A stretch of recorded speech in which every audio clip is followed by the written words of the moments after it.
This ABC 15 Flash Briefing is sponsored by Sanderson Ford. Straight up. Hi there, wishing you a happy Saturday. I'm Nohelani Graff with your top stories from ABC15 Arizona. We start with the coronavirus vaccine rollout. There is an ongoing supply concern surrounding the vaccine. So now the state is requesting an additional 300,000 vaccines to speed up distribution here.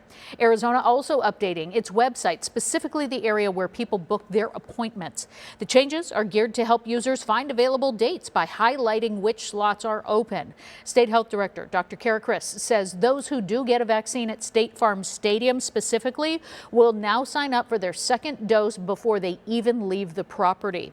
As for receiving that second dose, a lot of people wondering about the timeline, whether the first dose loses effectiveness the longer you wait.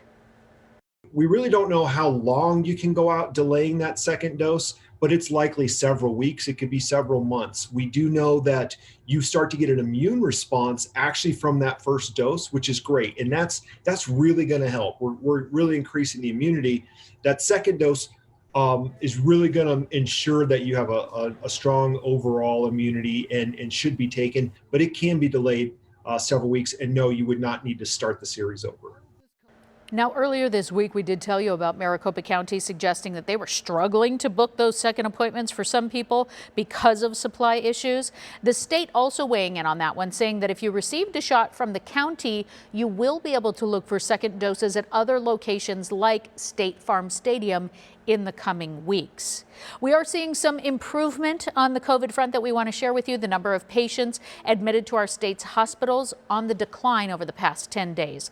That's according to our state's coronavirus dashboard. However, those numbers are still far higher than even last summer's surge.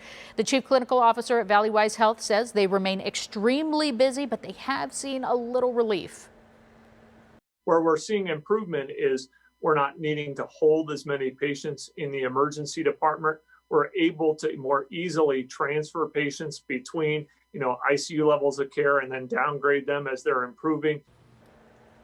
Health officials say one of the wild cards in the COVID-19 outlook is that for our hospitals, there is that emerging mutation of the virus worldwide. And right now, it's still unclear what impact that may or may not have here in Arizona.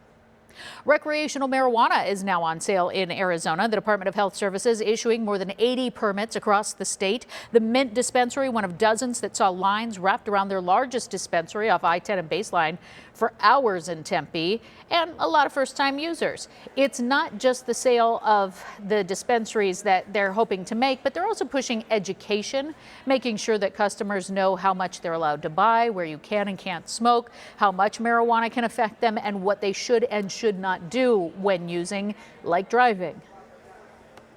This is something for adults, and we as adults need to make sure that we use it in the proper manner.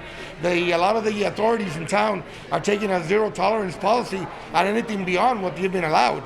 So, hey, they're telling you you've been allowed to do this, you're allowed to consume, you're allowed to carry, you're allowed to smoke at your own pleasure at your own home.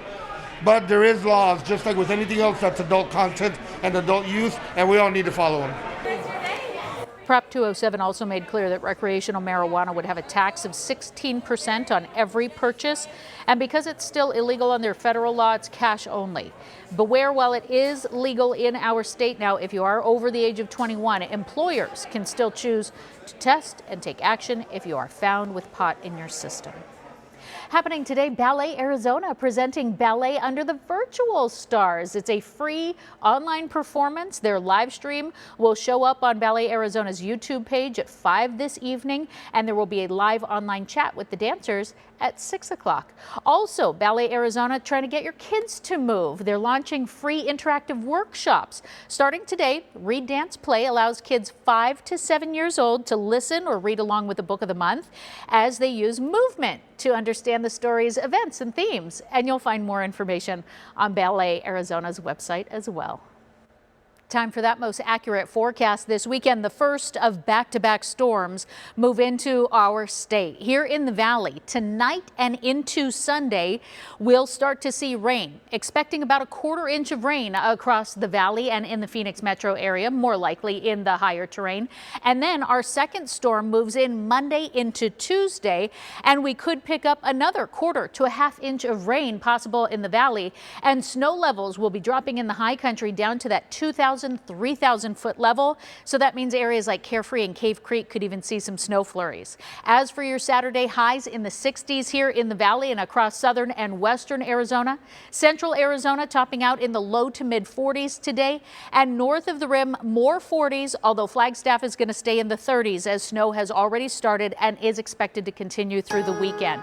Our temperatures tomorrow dip into the 50s with that rain and stays there through the middle of the week until we dry out Wednesday and back in the 60s. Remember, you can always get the latest headlines, weather, and traffic any time of day on ABC15.com or by downloading our ABC15 app. Make it a great day. This ABC 15 Flash Briefing is sponsored by Sanderson Ford. Straight up.